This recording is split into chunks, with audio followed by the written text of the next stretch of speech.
Hey guys, this is Jonathan from Woodland Gear of mywoodlandgear.com. Today we're going to be looking at the Sterno stove kit. So grab your gear and let's get ready for our next woodland adventure. Alright, so here in a nutshell is pretty much everything that comes in the kit. You open it up and this will fold open to hold the pot. We'll get to that later. It comes with a fancy little spork spoon tool here. It's got a saw on one end and the other end says it's for opening the fuel cans. So that's pretty nice. And a little tiny coffee mug, which is pretty handy. A measuring cup, I'm assuming it's 1 cup. Could boil stuff in this on its own since it's not double walled. Should work pretty well for that. And I believe both the cup and the pot are stainless steel. So here's the pot.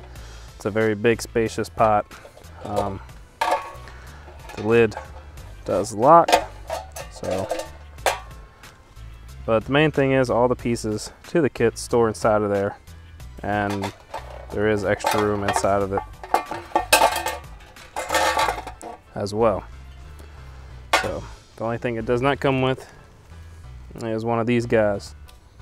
You can pick these up. They're a couple bucks for a 3-pack. Each can lasts 2.25 hours, almost 2.5 hours. But the good thing is it fits right inside your coffee cup. Throw your spork in there, and you got plenty of room to store fire starting material or food, anything cooking related you wanted to. And then you just put the stove part right over top and flip it down. There's pretty much your fuel. It's basically just gelled alcohol. I think they put a retardant in it to make it burn a little bit slower, but that's pretty much the gist of it. Then you just simply take a lighter or a match, and it should just take a light. It's hard to see, but it's lit. It's a very pale blue flame. Alright, so obviously the stove just kind of sits right there on top of that like that. Basically all we're going to do is pour some water in. See how long it's going to take to boil that water. Because just about all the camp food people bring out here needs water to boil. So put 1 bottle in there, just see how long that takes. Just for reference, starting at 12:27. Now the good thing about this kind of stove setup is that even if you don't bring the fuel or you don't have the fuel to put in there, it does also kind of double as a tiny little wood stove in there. And there you can see the flame a little bit better, just kind of kissing the bottom there. Alright, so here we are about 6 minutes later, getting some bigger bubbles here, but still no boil. Alright, and there you have it. No boil. After over 20 minutes.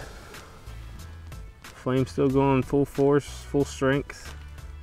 Hitting the direct bottom of that can. We kept this door closed the whole time. And there is still no boil and almost the exact same amount of bubbles as the last time. A little bit more smaller ones along the edges here. But nothing really significant. If you step back, you can see a lot of the steam coming off of it. What I think the problem is that A, there's no lid, and B, that it's such a large surface area that the water is dissipating the heat and it's cooling down just as quickly as it's heating up. So what we're going to do is we're going to just transfer a little bit of this water into the cup that it came with and see if we can't get at least that to boil. Then we'll know if we get some kind of use out of it or not. Alright, you can't really see it, but the flame is still going. We just pulled the water off, and all we're going to do is just pour a little bit into the cup here.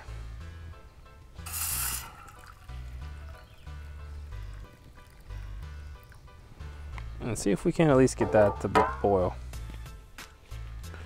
All right, so I'm gonna go ahead and call this one. It's been about 10 minutes, give or take a few seconds. And we're still not at a boil, just little tiny bubbles on the bottom. And I don't think it's going to boil.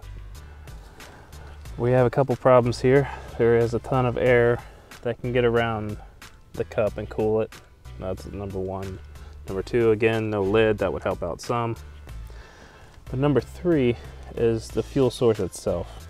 Now, the gel alcohol, it doesn't really get very warm to begin with, not compared to other fuel sources like propane or butane, or whatever your camping fuel source is. But the other problem with this is the way the fuel can is made.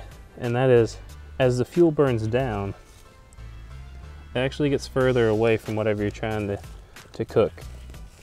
In this case, the boiling water. As you can see, from when we opened it, it's actually already getting lower. And as it gets lower, it puts that flame, that heat source, further away from our boiling water. Well, our hope to be boiling water. All right, so I had some pretty high hopes for this guy, and unfortunately he let me down. I was actually planning on cooking some food. I actually had one of these Mountain House dinners set aside, but I couldn't even get the water to boil. For me, the best place for this is left at home. This seems to be more of a better part of a disaster kit when you want to heat up something like a can of beef stew or chicken noodle soup for the kids or something when the power goes out. This probably shouldn't be brought camping. It's essentially useless. Granted, it was only $13, but you know, if they bumped the price up to 15 or 16 bucks, they could have put a lid on it. Could have put a lid on the cup. It's just a few pieces of scrap metal and would have made this product a whole lot better. But that's just my 2 cents, my opinion. If you enjoyed this video, make sure you give us a like, subscribe to our YouTube channel where you can find more videos just like this one. Thanks for watching, and remember, adventure is waiting.